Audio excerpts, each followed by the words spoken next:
ચાલુ કરું. હા. નમસ્તે બહેનો.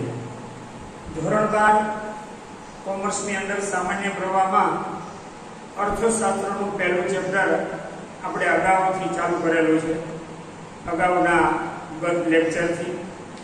તો અર્થશાસ્ત્રમાં આલેખ એ શું છે, એમાં ગયા ઓનલાઈન લેક્ચરની અંદર આકૃતિ એટલે શું અને આલેખ એટલે શું, એમાં આકૃતિ વિશે આપણી બહેનોએ અભ્યાસ કર્યો હતો.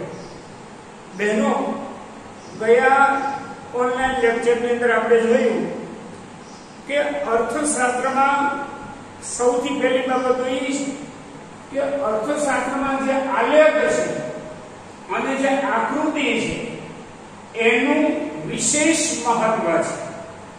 આના ઉપર કોઈ પણ દેશનું જે અર્થતંત્ર છે, કોઈ પણ બાબત છે, એ બાબત સ્પષ્ટ થતી જોવા મળે છે.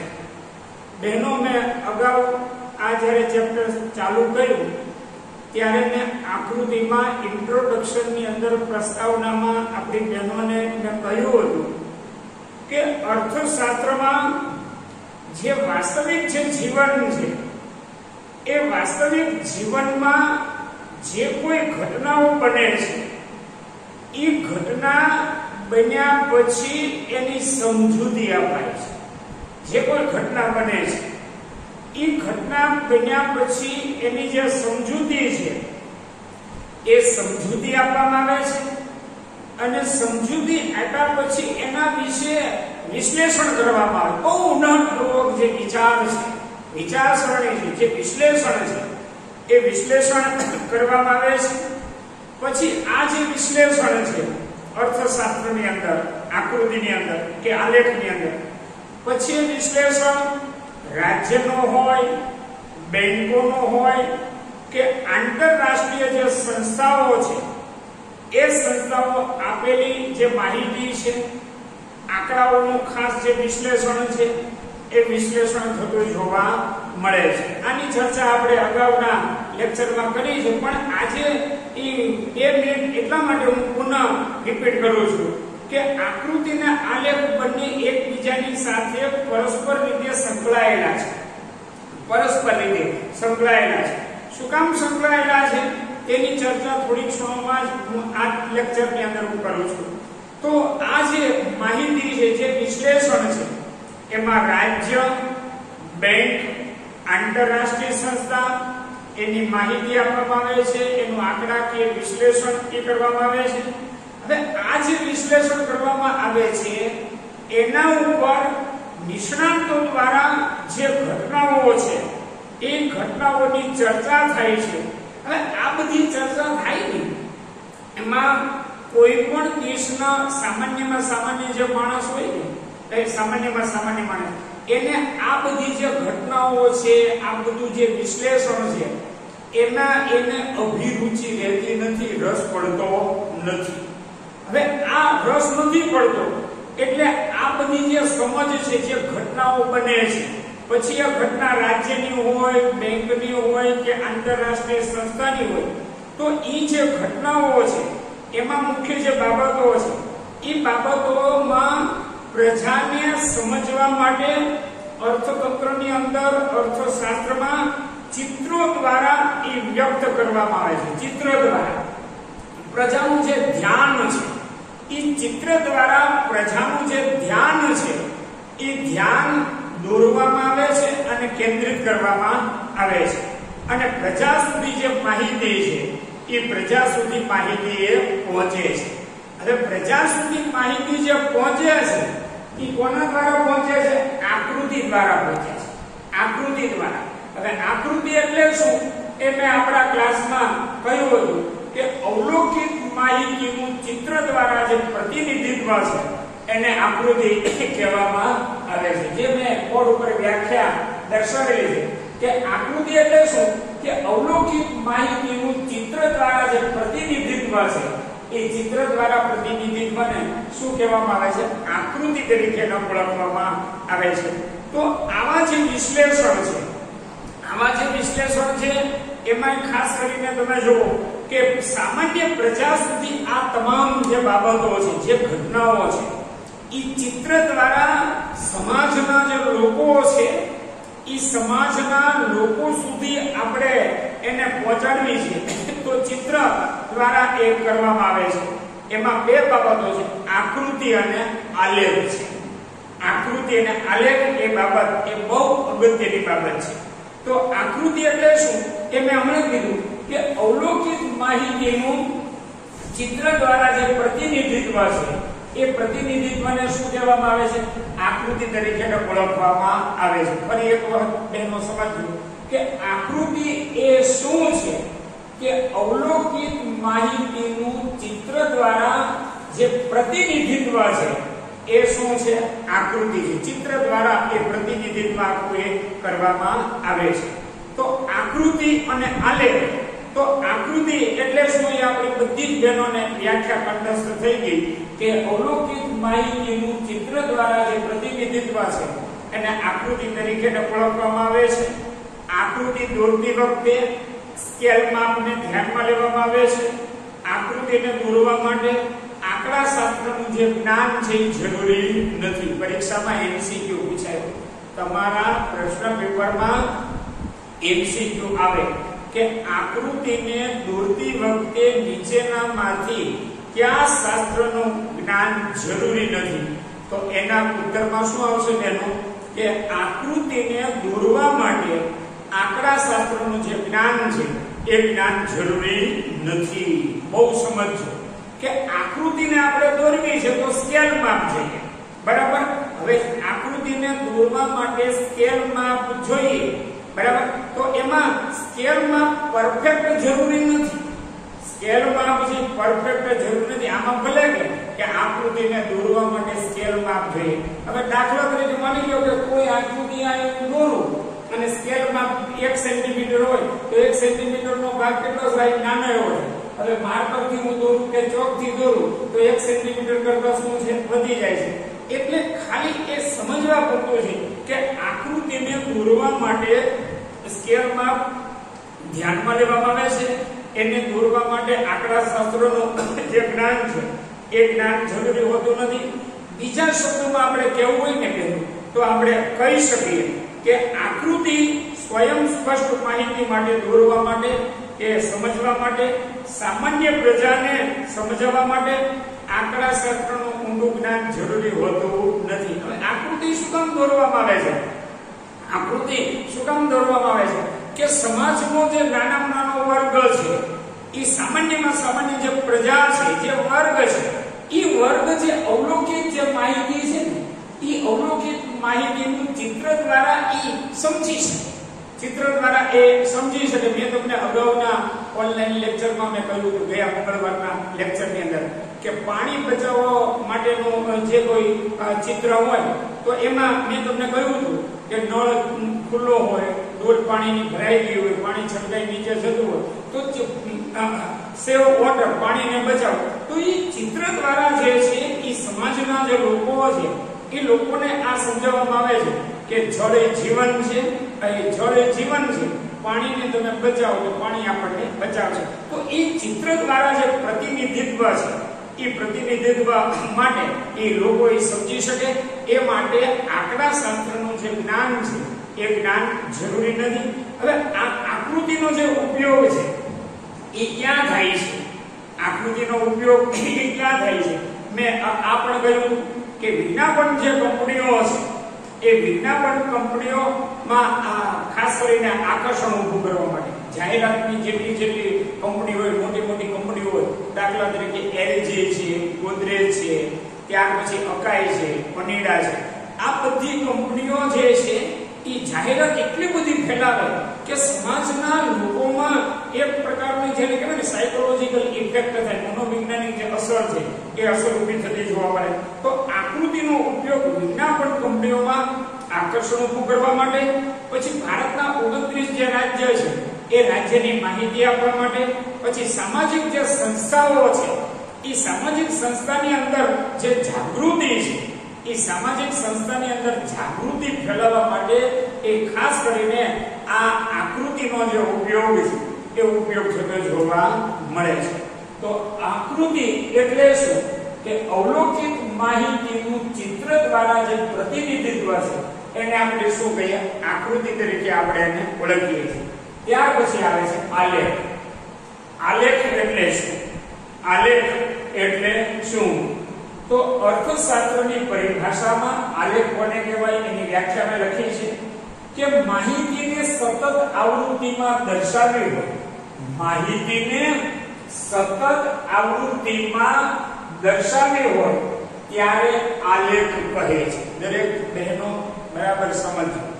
આકૃતિ અને આલેખની વ્યાખ્યા આજના લેક્ચરની અંદર બધી જ બહેનોને આવડી જવી જોઈએ એવું આશા રાખું છું કે આલેખ એટલે શું કે માહિતીને સતત આવૃત્તિમાં દર્શાવવી હોય ત્યારે એને શું કહે છે? આલેખ કહે છે। જો મેં બોર્ડ ઉપર વ્યાખ્યા બંનેથી લખેલી છે।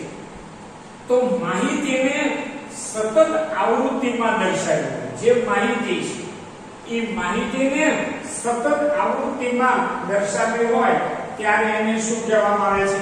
આલેખ તરીકે ઓળખવામાં આવે છે। તો આલેખ અવલોકિત માહિતીનું ચિત્ર દ્વારા જે પ્રતિનિધિત્વ છે એ ચિત્ર દ્વારા પ્રતિનિધિત્વ કરે છે। હવે આપણે સાથે સાથે પેલા તફાવતની જેમ લેવું પડશે। સજીવ નિર્જીવના કેમ તફાવત કે સજીવ છે હલનચલન કરે છે, નિર્જીવ છે હલનચલન કરતો નથી, એની જેમ અહીંયા તમારે ધ્યાન કેન્દ્રિત કરવું પડશે કે આકૃતિને જે આલેખ છે સમજો કે આકૃતિમાં બહેનો મને આપણે શું જોયું કે અવલોકિત માહિતીનું ચિત્ર દ્વારા શું કરે છે? પ્રતિનિધિત્વ કરે છે। એ શું છે? આકૃતિ। બસ કોઈ પણ વ્યક્તિ મોટું બેનર મારેલું હોય અને આમ જોઈએ ચિત્ર દ્વારા પ્રતિનિધિત્વ। હવે આ જે છે આલેખ છે એ આલેખમાં એનાથી વ્યસ્ત છે, વ્યસ્ત એટલે ઉલટું છે, ઇકોનોમિક્સનો શબ્દ છે આપણે, બરાબર? તો એ આલેખ એ શું છે કે માહિતીને સતત આવૃત્તિમાં દર્શાવવી હોય ત્યારે એને શું કહે છે? આલેખ કહે છે। માહિતીને સતત આવૃત્તિમાં દર્શાવવી હોય ત્યારે એને શું કહે છે? આલેખ તરીકે એને ઓળખવામાં આવે છે। હવે આલેખ છે એ અવલોકિત માહિતીનું ચિત્ર દ્વારા એ પ્રતિનિધિત્વ કરે છે। ચિત્ર દ્વારા એ પ્રતિનિધિત્વ એ કરે છે। હવે આકૃતિમાં આપણે શું જોયું કે સામાન્યમાં સામાન્ય પ્રજાનો જે વર્ગ છે એ આકૃતિ એટલે કે ચિત્ર દ્વારા શું છે? સમજી શકે છે, બરાબર? તો આ આલેખ છે એ આલેખમાં અવલોકિત માહિતીનું ચિત્ર દ્વારા એ પ્રતિનિધિત્વ કરે છે, પરંતુ આલેખમાં વપરાતી માહિતી સ્વયં સ્પષ્ટ હોતી નથી। અને આલેખની અંદર જે કોઈ બાબતની માહિતી આપવામાં આવે છે, જે વપરાતી માહિતી છે, જે કોઈ માહિતી આવે છે એ માહિતી સ્વયં સ્પષ્ટ હોતી નથી। હવે એનો સમજો કે આલેખમાં વપરાતી જે માહિતી છે એ માહિતી સ્વયં સ્પષ્ટ હોતી નથી। તો એનો અર્થ એ થયો કે આલેખની અંદર જે કોઈ માહિતી એ વપરાશમાં લેવામાં આવે છે એ માહિતી અંદાજિત હોય છે, જેના માટે ઇકોનોમિક્સનો એક શબ્દ આપણે ઉપયોગ કરીએ, ધારણા કરીએ, અટકળ કરીએ છીએ, ધારણા કરીએ છીએ, અટકળ આપણે કરી લઈએ છીએ। તો આલેખ માટે વપરાતી માહિતી માટે માહિતી છે એ સ્વયં સ્પષ્ટ હોતી નથી, એટલે માહિતીને સતત આવૃત્તિમાં દર્શાવવી હોય, સતત આવૃત્તિની અંદર એક ધારી દર્શાવ્યું હોય, સતત એક એ દર્શાવ્યું હોય ત્યારે એને શું કહેવામાં આવે છે? આલેખ તરીકે ઓળખવામાં આવે છે। એટલે આપણી વ્યાખ્યા છે ને બેનો એ બરાબર સમજો કે માહિતીને સતત આવૃત્તિમાં દર્શાવવી હોય ત્યારે એને શું કહેવામાં આવે છે? આલેખ તરીકે ઓળખવામાં આવે છે। તો સતત આવૃત્તિમાં અપાયેલ માહિતીને સ્પષ્ટ કરવા માટે આંકડાશાસ્ત્રનો શું છે? ઉપયોગ કરવામાં આવે છે। હમણાં જ આપણે થોડી ક્ષણો પહેલા 2 સેકન્ડ પહેલા મેં કીધું કે આલેખમાં વપરાશમાં લેવામાં આવતી જે માહિતી છે એ માહિતી સ્વયં સ્પષ્ટ હોતી નથી। હવે જે માહિતી છે એ સ્વયં સ્પષ્ટ હોતી નથી તો સતત આવૃત્તિમાં અપાયેલ જે માહિતી છે એ માહિતીને આપણે સ્પષ્ટ કરવી છે, ચોખ્ખું એટલે એ સ્પષ્ટ કરવી છે એટલે આંકડા શાસ્ત્રના જ્ઞાનનો ઉપયોગ કરવો પડે છે. હવે દાખલા તરીકે હું તમને આપણા બહેનોને ઉદાહરણ આપું કે ગુજરાતમાં શિક્ષણનું પ્રમાણ કેટલા ટકા છે, બરાબર. હવે દાખલા તરીકે કોઈને પૂછવામાં આવે, સારા વિદ્વાન અર્થશાસ્ત્રીને પૂછવામાં આવે તો એ વિદ્વાન અર્થશાસ્ત્રી એમ કે અંદાજિત છે ને, અંદાજિત ગુજરાતમાં શિક્ષણનું પ્રમાણ એ 62% છે. તો બીજા કોઈ અર્થશાસ્ત્રી એમ કે 62% નથી, 60% છે. એટલે કહેવાનો તાત્પર્ય છે કે આ જે માહિતી છે એ માહિતી સ્વયં સ્પષ્ટ હોતી નથી. હવે આ માહિતીને આપણે સ્પષ્ટ કરવી છે. આ જે માહિતી છે કે ભાઈ ગુજરાતમાં શિક્ષણનું પ્રમાણ ખરેખર કેટલા ટકા છે એને આપણે સ્પષ્ટ કરવી છે. તો એ સ્પષ્ટ કરવા માટે આંકડા શાસ્ત્રનું જ્ઞાન શું છે જરૂરી છે. પરીક્ષા માટે વેરી મોસ્ટ ઇમ્પોર્ટન્ટ પ્રશ્ન, 1 માર્કનો પ્રશ્ન પૂછાશે બેન. આપના પ્રશ્ન પેપરમાં 1 ગુણનો પ્રશ્ન પૂછાશે. પછી આપણી સ્કૂલ રેગ્યુલર ચાલુ થઈ જાય પછી વીકલી પરીક્ષા લેવાય એમાં પણ આ પ્રશ્ન પૂછીશ. પછી અન્ય જેટલી પરીક્ષાઓ લેવાય એમાં પણ આ પ્રશ્ન વેરી મોસ્ટ ઇમ્પોર્ટન્ટ કે આલેખને દોરવા માટે અને સમજવા માટે કયા શાસ્ત્રનું જ્ઞાન જરૂરી છે. તો આલેખને દોરવા માટે અને આલેખને સમજવા માટે આંકડા શાસ્ત્રનું જ્ઞાન શું છે જરૂરી છે. આલેખને દોરવા માટે અને આલેખને સમજવા માટે આંકડા શાસ્ત્રનું જે જ્ઞાન છે એ આંકડા શાસ્ત્રનું જ્ઞાન શું છે જરૂરી ગણવામાં આવે છે. તો આ જે છે એ આંકડા શાસ્ત્રનું જ્ઞાન શું કામ જરૂરી ગણવામાં આવે છે કે આલેખને આપણે દોરવો છે, બરાબર. તો એમાં આંકડા શાસ્ત્રનું જે નોલેજ છે, જે જ્ઞાન છે એ શું કામ ઉપયોગ કરવામાં આવે છે કે જે કોઈ માહિતી છે એ માહિતી સ્વયં સ્પષ્ટ હોતી નથી. તો એને સ્પષ્ટ કરવા માટે આંકડા શાસ્ત્રનું જે જ્ઞાન છે એનો ઉપયોગ કરવામાં આવે છે. અસ્પષ્ટ આંકડાકીય માહિતી માટે આલેખ દોરવામાં આવે છે. કેટલીક માહિતી છે એ સ્પષ્ટ હોતી નથી. અર્થતંત્રની અંદર કોઈ દુનિયાનો કોઈ પણ દેશ હોય, ચાહે વિકસિત દેશ હોય, વિકાસશીલ દેશ હોય કે અલ્પ વિકસિત દેશ હોય, તો દુનિયાના કોઈ પણ દેશની અંદર જે કોઈ માહિતી છે એમાં ખાસ કરીને અસ્પષ્ટ આંકડાકીય માહિતી માટે આલેખને દોરવામાં આવે છે. અને આલેખને દોરવા માટે આપણી બધી જ બહેનોને હવે આવડી ગયું છે કે આલેખને દોરવા માટે અને સમજવા માટે કયા શાસ્ત્રનું જ્ઞાન જરૂરી છે, આંકડા શાસ્ત્રનું જ્ઞાન જરૂરી બને છે. હવે કોઈ પણ તમે આકૃતિ લેશો, કોઈ પણ તમે આકૃતિ લેશો એમાં 2 ધરીઓ છે. કોઈ પણ તમે આકૃતિ લેશો એમાં 2 ધરીઓ છે. હવે કોઈ પણ આકૃતિની અંદર તમે જોશો તો એમાં 2 ધરીઓ છે. હવે 2 ધરીઓ છે, એક આડી ધરી અને એક ઊભી ધરી. એક આડી ધરી અને ઊભી ધરી, એમાં O X અને Y આવશે, બરાબર. હવે તમે જો કે આલેખ છે એ આલેખની અંદર જે આકૃતિ દોરવામાં આવે છે એ આકૃતિની અંદર 2 ધરીઓ હોય છે. હવે 2 ધરીઓ જે હોય છે એમાં આડી જે ધરી છે એ OX છે, આડી ધરી OX છે અને ઊભી ધરી છે એ OY છે. હવે બરાબર સમજો કે માની લો કે આપણા ગુજરાતની અંદર શિક્ષણનું જે પ્રમાણ છે એ પ્રમાણ કેટલા ટકા છે, બરાબર. ગુજરાતમાં શિક્ષણનું પ્રમાણ અત્યારની પરિસ્થિતિ પ્રમાણે કહીએ, અત્યારની પરિસ્થિતિ પ્રમાણે અને ખરેખર 61% જેટલું ગણવામાં આવે છે. હવે માની લો કે આપણું ગુજરાત છે એ 1 મે 1960 ના રોજ જ્યારે મહારાષ્ટ્રમાંથી અલગ થયું ત્યારે શિક્ષણનું પ્રમાણ કેટલા ટકા હતું, પછી કેટલા ટકા હતું, એમ કરતા માની લો કે 2021 ની સાલની અંદર એ શિક્ષણનું જે પ્રમાણ છે એ કેટલા ટકા હતું. તો વર્ષ ક્યાં આવશે OX ધરી ઉપર, વર્ષ ક્યાં આવશે OX ધરી ઉપર, વર્ષ OX ધરી ઉપર અને ટકાવારી જે પ્રમાણ છે એ OY ધરી ઉપર આવશે. ટકાવારી પ્રમાણ, બરાબર. હવે જો મેં એરો આપેલો છે, હવે વર્ષ ક્યાં આવશે OX ધરી ઉપર, ટકાવારી પ્રમાણ ક્યાં આવશે OY ધરી ઉપર આવશે, બરાબર. તો હવે આપણે બધી જ બહેનોને કે આકૃતિ છે એમાં ધરીઓ કેટલી હોય છે? બે, OX અને OY. હા, પછી હા એવું ન હોય કે OX ધરી પર વર્ષ જ આવે, એવું ન હોય કે OX ધરી પર વર્ષ જ આવે. બરાબર. હવે માની લો કે માપનો નિયમ તમે ભણતા હો તો સફરજનની માપ કેટલી છે? બરાબર. તો OX ધરી પર સફરજનની માપનું પ્રમાણ આવે અને OY ધરી પર કિંમત આવે. એટલે દરેકમાં એક સરખું આવે નહીં, એમાં થોડો ઘણો શું છે? ફેરફાર થાય. તો OX ધરી એ આડી ધરી છે અને OY એ શું છે? ઊભી ધરી છે. તો OX અને OY ધરી દ્વારા ચતુર્થાંશોમાં એકથી વધુ ચતુર્થાંશમાં આલેખ છે ફેલાઈ શકે છે. ચોક્કસ સ્કેલમાં વિના આલેખ દોરવો અશક્ય છે. હવે ફરીથી આપણી પેનલ કહી દઉં કે સ્કેલમાં વિના આલેખ દોરવો અશક્ય બને છે.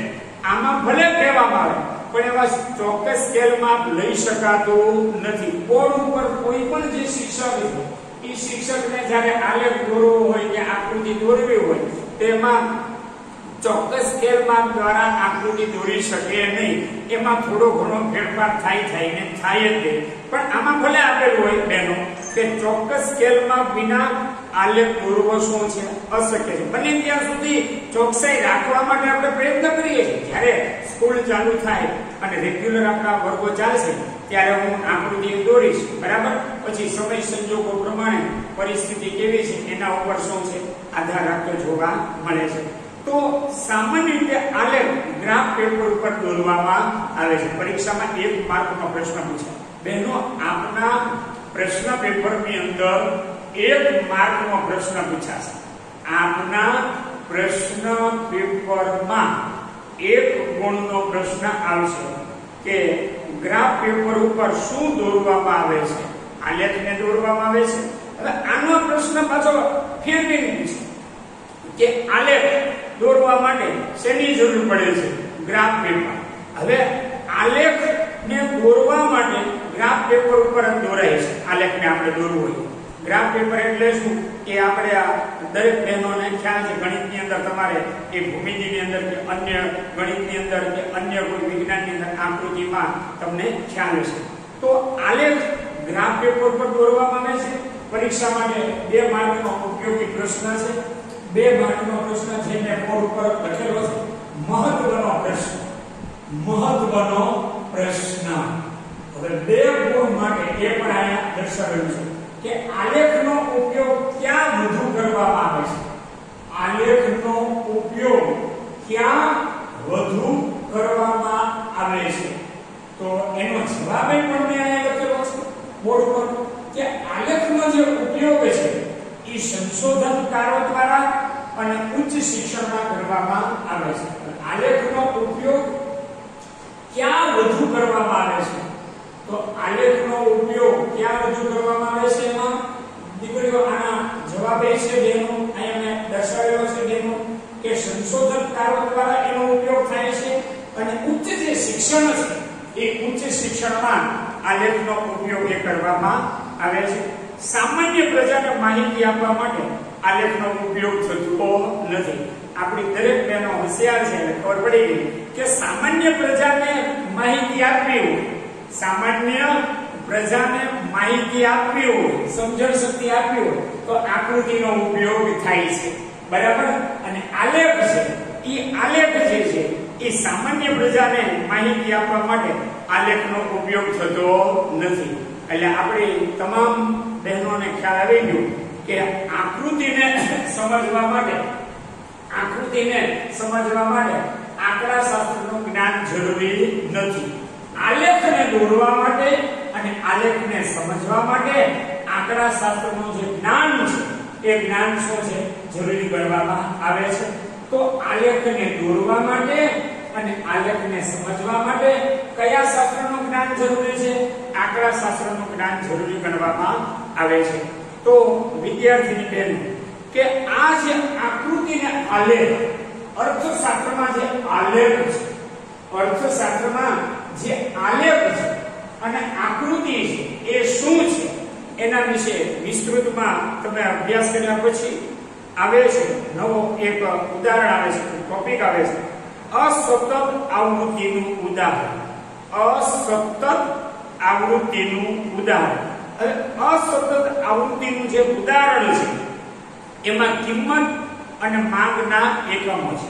હવે 1 રૂપિયો જ્યારે કિંમત હોય છે, તમારા પાઠ્યપુસ્તકની અંદર પાના નંબર 2 ઉપર આપેલું છે. તમારા 12મા ધોરણના અર્થશાસ્ત્રના પાઠ્યપુસ્તકના પાના નંબર 2 ઉપર આપેલું છે અસતત આવૃત્તિનું ઉદાહરણ. અસતત આવૃત્તિનું ઉદાહરણ. એમાં કિંમત 1 રૂપિયો હોય છે ત્યારે 100 એકમોની માંગ થાય છે. સમજો કે 1 રૂપિયો કિંમત હોય છે ત્યારે કેટલા એકમોની માંગ થાય છે? 100 એકમની માંગ થાય છે. કિંમત વધે છે અને કિંમત વધીને જ્યારે 2 રૂપિયા થાય છે ત્યારે એકમની માંગ છે એ 20 એકમ ઘટી જાય છે, 80 એકમની માંગ થાય છે. એટલે સતત ન થયું, શું થયું? અસતત. જો 1 રૂપિયો હોય ત્યારે 100 એકમની માંગ થઈ, 2 રૂપિયા હતા ત્યારે 80 એકમની માંગ થઈ. હવે 2 રૂપિયામાંથી સીધો ભાવ વધારો છે એ 5 રૂપિયા થઈ. 2 માંથી સીધો ભાવ વધારો કેટલો થયો? 5 રૂપિયા. હવે 5 રૂપિયા થયો એટલે માંગની જે એકમ છે, માંગના જે એકમો છે, એકમો 70 80 માંથી ઘટીને સીધા 70 એકમની માંગ થઈ. 5 રૂપિયા જ્યારે કિંમત થઈ ત્યારે 70 એકમની માંગ થઈ. હવે 5 રૂપિયામાંથી જ્યારે 7 રૂપિયા થઈ ગયા ત્યારે માંગના જે એકમો છે 20 એકમની માંગ થઈ અને કિંમત વધીને 10 રૂપિયા થઈ. ભાવ વધી ગયો. આપણે ઇકોનોમિક્સની અંદર મેં આપણા ક્લાસમાં કહ્યું હતું કે સતત જ્યારે ભાવમાં વધારો થાય છે ત્યારે એને ફુગાવો કહે. ફુગાવો એટલે શું? કે પ્રત્યેક ચીજ વસ્તુના ભાવમાં જ્યારે સતત વધારો થાય ત્યારે એને ફુગાવો કહેવામાં આવે છે. હવે 10 રૂપિયા કિંમત થઈ ગઈ એટલે માંગના જે એકમો છે એ માંગના એકમો કેટલા થયા? 10 એકમની માંગ છે. તો આને અર્થશાસ્ત્રમાં અસતત આવૃત્તિનું ઉદાહરણ કહેવામાં આવે છે. અસતત આવૃત્તિ એટલે એમાં કોઈ સરખું છે નહીં, એમાં અસ્તવ્યસ્ત છે. શું કામ? કે 1 રૂપિયો કિંમત હતી ત્યારે 100 એકમની માંગ થઈ, 2 રૂપિયા હતી ત્યારે 80 એકમની માંગ થઈ, 5 રૂપિયા 70 એકમની માંગ થઈ, 7 રૂપિયા થયા ત્યારે 20 એકમની માંગ થઈ અને કિંમત વધીને જ્યારે 10 રૂપિયા થઈ ગયા ત્યારે 10 એકમની જે માંગ છે એ માંગ થઈને જોવા મળે છે. તો વિદ્યાર્થીની બહેનો, આજના લેક્ચરની અંદર દરેક બહેનો અહીં સુધી અભ્યાસ કરો. વધુ અભ્યાસ આવતા વેળે આપનો ખૂબ ખૂબ આભાર. નમસ્તે.